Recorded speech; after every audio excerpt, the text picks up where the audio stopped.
가격도 내렸습니다. 고속 충전기도 넣어준답니다. 그런데 시장의 반응이 썰렁하네요. 알바 때문일까요? Plus included torque.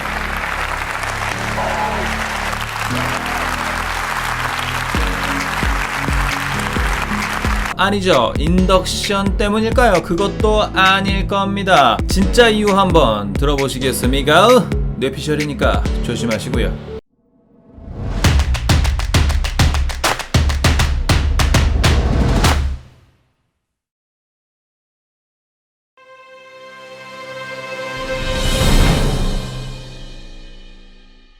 모든 언론에서 8년 전 잡스 사망 시기부터 줄창 노래 불러왔던 주제입니다. 하지만 이게 그냥 하는 말이겠거니 하고 넘기기에는 어려운 시점까지 왔어요. 왜 아이폰 11까지 왔으니까.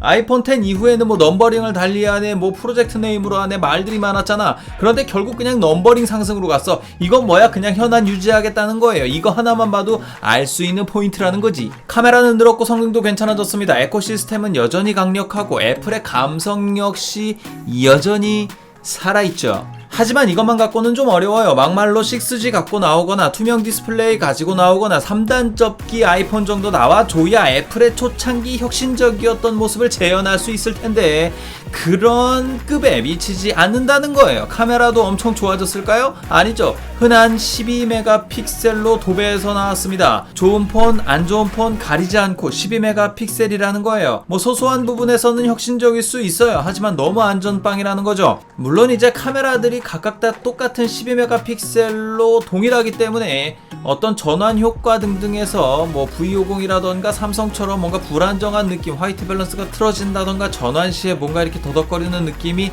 발생하지는 않을 거예요. 하지만 이것도 너무 좀 노멀하다는 거지. 혁신이라는 게 없는 거야. 이러한 부분들의 좀 차이점을 느끼려면 오프닝 행사, 그러니까 제품 소개하는 행사장부터 한번 살펴봐야 합니다. 잡스가 아이폰 공개할 때까지만 해도 서브폰 몇 개 준비해서 만일의 사태에 대비해야 할 만큼 위험수가 많은 발표회였다고 해요. 실수라도 하는 날에는 애플 주가가 곤두박질 치는 건 불보듯 뻔한 일이었죠. 수조 원이 공중분해될 판이었어요. 하지만 이렇게까지 위험을 감수하면서까지 공개했던 이유가 뭘까요? 기존에 우리에게 없었던 휴대폰이었기 때문이에요. 그렇기 때문에 불안정했고 충분히 검증되지 않은 상태에서 멀쩡하게 잘 돌아가는 모습을 선보여야 했다는 겁니다. 그리고 결국은 해냈죠. 하지만 지금은 어떤가요? 혁신도 없고 불안정성도 없기 때문에 수월하게 모든 것을 문제없이 발표하죠. 이게 구글이나 삼성 발표회와 그렇게 큰 차이가 나지 않는 느낌입니다. 심지어 데몬스트레이션도 딱히 도드라진 것이 없어요. 이유가 뭘까요? 신기능이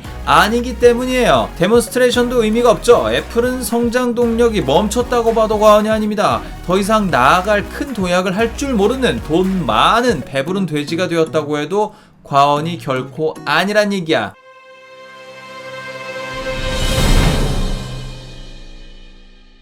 이전에 아이폰 XS 맥스는 무려 200만원에 가까운 가격을 선보이고 나왔습니다. 그럼에도 불구하고 여전히 잘 팔렸어요. 지난 분기 애플의 매출은 좀 줄어들긴 했습니다만 63조 원을 전 세계에서 벌어들일 정도로 상당히 장사를 잘했어요. 하지만 판매 대수는 줄었죠. 판매량의 하락은 곧 시장 점유율에 영향을 미칩니다.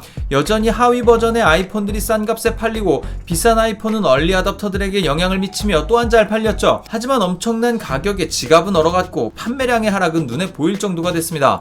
에르메스 같은 고급 브랜드가 되길 고대했지만 휴대폰이 그런 고급 브랜드가 되기는 좀 캐릭터가 안 맞았던 것 같아요. 결국 애플은 꼬리를 내립니다. 가격이 싸졌기 때문에 기기 업그레이드를 계획하고 있었던 사람들에게는 절호의 기회가 되며 플랫폼을 넘어서는 어떤 점유율의 상승도 꾀할 수는 있을 거예요. 하지만 싼 것이 기기의 강점이 되기는 좀 어려워요. 골수 팬들의 지갑을 열기 위해서는 사게 만드는 원동력이 필요하다는 말입니다. 그것은 바로 다른 이들과 다르다는 차별성, 편의성 또는 또 다른 차원의 브랜드 이미지여야 할 것이에요. 물론 이번에 아케이드와 애플 TV 플러스 등을 통해 즐길 거리가 많다는 것을 강조하기는 했지만 이것을 담을 그릇 자체가 너무 오래된 통신 방식을 사용하고 있다는 거예요.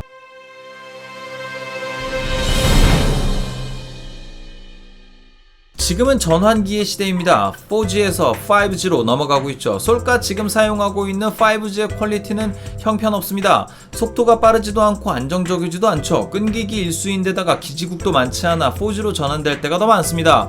하지만 5G망은 전 세계적으로 계속해서 늘어갈 것입니다. 빠른 속도와 차세대 통신망이라는 부분 때문에 넓어질 수밖에 없어요. 그만큼 많은 사람들이 더 많은 데이터를 주고받으면서 소구하고 있다는 증거도 되겠죠. 그렇게 되면 빠른 시일 내에 모두들 빠른 통신을 사용할 수 있게 될 겁니다. 하지만 올해 아이폰을 구매한 유저들은 내년이 돼도 내후년이 돼도 4G망을 계속해서 이용을 해야 한다는 문제가 발생해요. 아이폰을 사용하는 사람들의 평균 사용기간은 대략 3년 정도입니다. 폰이 튼튼하고 시스템이 안정적이라 오래들 사용하죠. 2019년 말 사용을 시작한 아이폰 11 시리즈는 아마도 2022년 말까지 사용하게 될 가능성이 높습니다. 2019년 현재 5G망의 보급은 아주 빠르게 증가하고 있으며 이를 사용하는 유저들이 많아지면서 통신도 점차 안정화되어가고 있습니다. 지금의 추세라면 제 생각으로는 아마도 2020년 말쯤이면 별다른 불편 없이 5G망을 사용하게 될 가능성이 높습니다. 하지만 그때 아이폰을 사용하고 있는 유저들은 여전히 4G망을 쓰고 있게 되죠. 다른 폰 사용자들에 비해 밀리는 경향을 지울 수가 없다는 거예요. 당연히 새로운 망의 저변이 넓어지고 사용자들이 많아지면 사용자들이 많은 망을 안정적으로 운영하기 위해 이전 세대의 망은 비교적 불안정하게 운영될 가능성이 높아요. 조금만 사용자가 몰려도 답답한 통신 속도를 보일 가능성이 높아진다는 거죠. 애플의 에코시스템이나 통합된 사용성 등은 이루 말로 다 할 수 없을 만큼 편리하다고 하지만 2020년이나 2021년 이후에도 이 폰을 계속해서 사용할 이유가 있을까요? 그걸 생각하는 유저라면 아이폰 11 시리즈를 선택하기가 매우 아주 애매해진다라는 이야기가 되는 겁니다.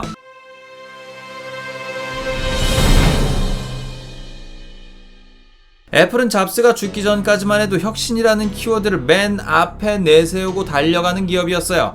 그만큼 과감함의 대명사로 불리기도 했죠. 잡스의 사후에는 뜸하긴 했지만 혁신적인 시도가 종종 나오긴 했어요.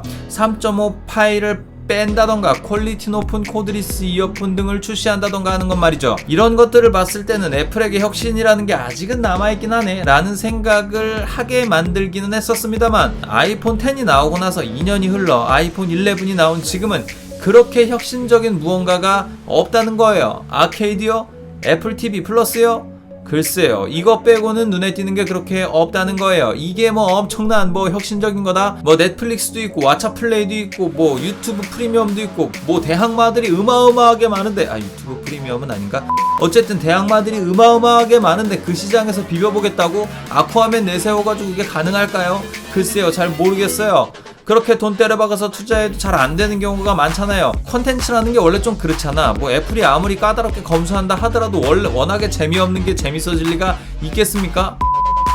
디바이스의 안정성은 충분히 가져가고 있으니까 이제 그 디바이스 안에서 가지고 놀 무언가를 창조하는데 집중하고 있다는 것은 알겠어요. 하지만 그들이 잊어서는 안 되는 것이 있죠.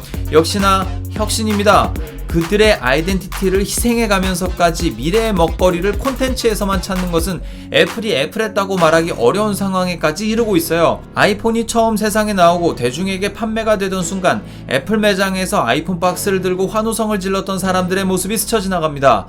이제 우리는 애플 제품을 구매하면서 환호성을 지를 일도 그렇게까지 가지고 싶어 안달래야 할 일도 없어졌다는 사실에 매번 씁쓸함을 감출 수가 없네요. 여기까지 LG의 V50를 쓰다가 지쳐서 애플로 돌아가고 싶지만 심심해진 애플의 매력을 잃은 정곰이었습니다. 빠이! 다음엔 더 나은 정곰으로 돌아오도록 하겠습니다.